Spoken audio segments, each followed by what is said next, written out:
Hey guys, it's your favorite Unk here. Go ahead and click that subscribe button below so you don't miss a single episode of Nightcap. That button right here. Come for the sports, stay for the stories. Celtics beat the Mavs, take a 2-0 lead. Drew Holiday came up big, double digits. He had a double-double. Let me see what he had right here. And that's what makes them so hard to beat, Ocho. Yeah. Is because even when your big guns, JT and JB doesn't go off, you get great contributions from Holiday. You get a great contribution from Derek White. Holiday was 11 of 14, 2 of 4. He had 11 rebounds, so he's 26 and 11. Derek White was 6 of 15, 4 of 10. He had 18. Jaylen Brown was 50% again from the floor, 8 of 15, 21 points. Excuse me, JT, 18, another double-double, almost had a triple-double, 18 points, 12 assists, 9 rebounds, 45 minutes, 6 of 22, 1 of 7 for 3, almost a triple-double. Yeah. But even when he's not shooting the ball well, because you have a Holiday, because you have a Derek White, because you have, and see, that's the thing that, because if Kyrie can't come along with Luka, this is going to be a short series. Exactly, and that's exactly that's exactly what we saw tonight. Obviously, Kyrie tried to get himself going, putting the ball on the floor, trying to get that mid-range shot going, and he just wasn't falling tonight. So I got kind of upset and got frustrated a little bit in the third, and even second quarter, because as Luka was playing and no one else was being able to score, PJ Washington would give you points here and there, but there was nobody that was as consistent. As consistent as Drew Holiday was being, as the Derek White was being for the Celtics. When Jayson Tatum was shooting bad, then Luka's trying to do everything on his own. He's trying to do everything on his own, and he turned the ball over. He turned the ball over way too many times. And I think Kyrie, I'm assuming playing at home, it might be a little better. He has to get himself going early. I'm not sure if the crowd really affected him. I doubt it, being as experienced as he is. I don't think the crowd really affected his play or anything, but they made every shot for him very difficult. They made even the open shots he just happened to miss. Of course, you're going to have games like this. You're going to have games where you miss shots, but they can't go down into a 3-0 hole and expect to come back and win this series. No, Kyrie has to play better. He knows he has to play better. He's the guy that's been here, done that before. He's a big shot taker, a big shot maker, played in the biggest of games. He's been in NBA finals. So he's been to 3 NBA finals. Got hurt in the first overtime of the one in 2015, and then came back in game 7, played extremely well throughout the entire series. And the second one they came back from 3-1, Ocho. Played tremendous in game 5, had 41 points to go along with LeBron, had 41 and 16. And then we know the shot that he took, and he made in game 7. And if you go back and look at, even though they lost 4-1 in 2017, Kyrie averaged 27 points. So we know he's capable of playing better than what he played. Luka's like, well, damn, I got to try some of everything for the simple fact nobody's coming along with him. He had a triple-double. He gave you 32, 11, and 11 on plus 50% shooting. I don't know what the turnovers are high, but that's because he's trying to create and trying to make it so easy for everyone else. Look, everybody else is Kyrie. Kyrie has to be better than what he's been the first 2 games. If he can't be any better than what he showed in game 1 and 2, in game 3, they're getting swept. There's no other way around it. I like Gil recommended, like, hey, when Jayson Tatum was on Daniel Gafford down in the block, if you saw the third quarter, they gave him 3, and he got 3 quick baskets, posted them up, boom. The playoffs are upon us. The best place to watch right there in person. Gametime is an authorized ticket marketplace for playoff basketball, which makes getting playoff tickets even easier and faster. Prices on Gametime app actually go down closer it gets to tip-off. With killer last-minute deals, all-in prices, views from your seat, the lowest price guaranteed, Gametime takes the guesswork out of buying tickets. Save even more when you choose a section and let Gametime choose the seat.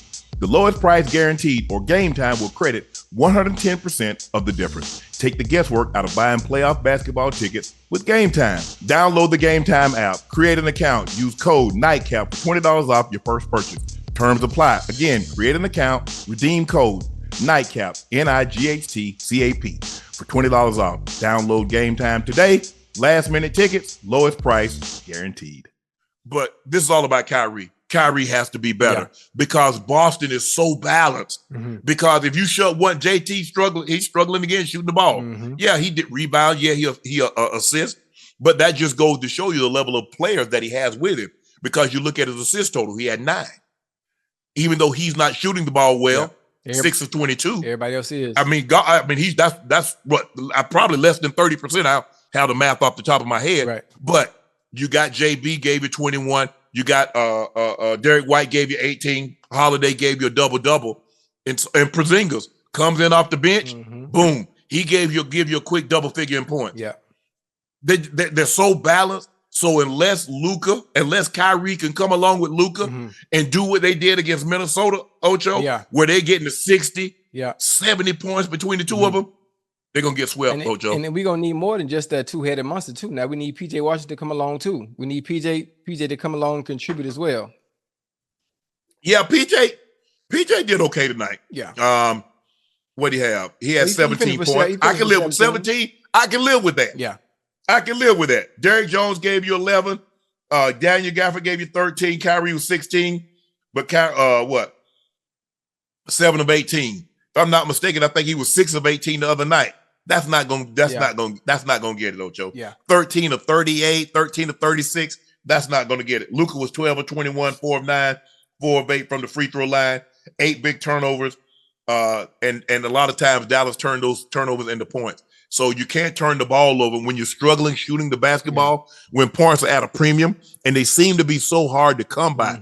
It's like Luka, the shots that Luka's making, only Luka can make those shots. Right. There are not a whole lot of other guys in the NBA. The shots that he's making, there's not a whole lot of other guys that can make those shots.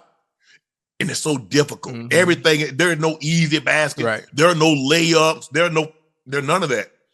Boston getting runouts. They getting, dump offs at the rim. Yeah. It's just a struggle. Everything is a grind for the Mavs. But they're going to have to find a way to go home. They get some home cooking, sleep in your bed. Everybody going to pat you on the back and say, hey, we got this. We've been down this road before. But this is a different animal. Boston is a different animal because they go 5 deep. They got 5 guys that on a given night can give you 20 at the drop of a hat. And now you got Porzingis coming off the bench. And he's kind of rounding himself back into shape. They got the work cut out for him. But this falls on Kyrie. Kyrie has not been good in this series. He knows he hasn't been good in this series. And in order for them to stay alive in this series, he's going to have to be better in game 3 than he was in the first 2. Yeah, I'm hoping so. I'm hoping so he comes out. Obviously, he has experience. He knows what he has to do to play in these series. He's been here before. He has experience. So hopefully he comes back. And if anything, I would like Luka, run the offense through Kyrie just to get him going, early in the game, to get that rhythm going, get that confidence flowing, and then allow the game to come to you. And I think they'll be better off. Yeah. Well, he's going to have to be better. But the Boston Celtics do what they're supposed to do. They hold serve at home. They go up 2-0 with a 105-98 victory over the Dallas Mavericks. Holiday is averaging 19 points. Derek White is averaging 16 points. Kyrie's averaging 14 points. So Luka's leading the NBA, leading the finals in scoring at 31 points a game. And then you got 1, 2, 3, 4, 5. I think the next 5 belong to the Celtics. That's crazy. No, you can't have one guy that high and then all the rest of them. Because think about it, you got 2 guys that's already scoring 10 more points than what Luka's averaging. And then, you got Holiday averaging 19, Derek White averaging 16, Porzingis. That's not good enough. Yeah. They know they have to be better. Kyrie knows he has to be better. They have to do a better job of limiting the second chance opportunities that what's the rebounding total? 41. Well, rebounding's not that bad. 43 to 41, not that bad. Yeah. So it's not that big a discrepancy. But turnovers, got to limit your turnovers, and Kyrie just has to be better. Right.